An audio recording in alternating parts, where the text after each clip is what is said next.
The BBC television series Taking Over the Asylum helped launch the careers of David Tennant and Ken Stott when it was first broadcast in 1994. Nearly 20 years later, Donna Franceschild has rewritten the show for a stage play, which is being shown at the Citizens Theatre and Royal Lyceum Theatre. It's about a psychiatric ward where everybody is pretty bored, as is the case.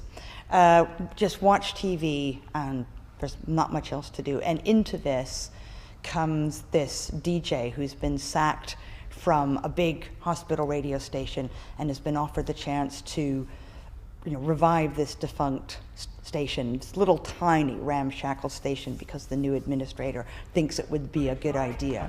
Hey everybody, this is Eddie McKenna. He's going to be doing a show on the old radio station tonight. Introduce you to the loonies later.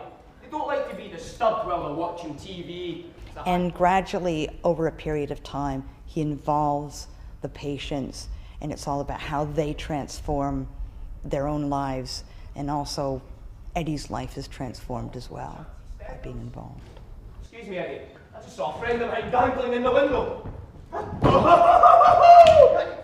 what are you doing? I can't believe this. He's abseiling down from the 12th floor window. You can't call a nurse. Don't be silly. Hey, Fergus, you're going to miss your cocoa. No! Oh, well, can I have it then?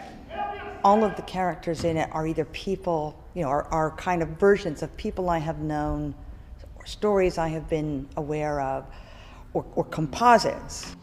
Rosalie, I tell you before, the doctor says you've got to have window cleaner. But those windows are filthy, so they are. I tried to be truthful and faithful to those people, and maybe the characters in the hands of the right actors, in the hands of the right director, as there was in the original, and there is now, as I hope people will see. I think when people connect with characters, then they stick in people's minds. So you're the new DJ, eh? That's me, Ready Eddie, the soul survivor. I do a soul music show. It's on again on Thursday. If you have a request, I could... Can you get a helicopter and get me out of here? We were changing 5 hours of television into one 2-hour play. So choosing to do it in the hospital was, really worked out, because it made it quite intimate.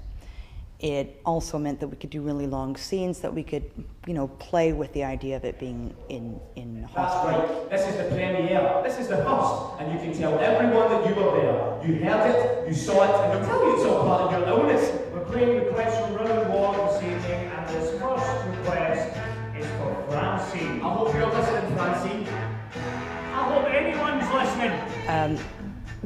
The characters generally, the actors generally, have great comic timing, and we've been really giggling in the rehearsal room just by what they've done with stuff.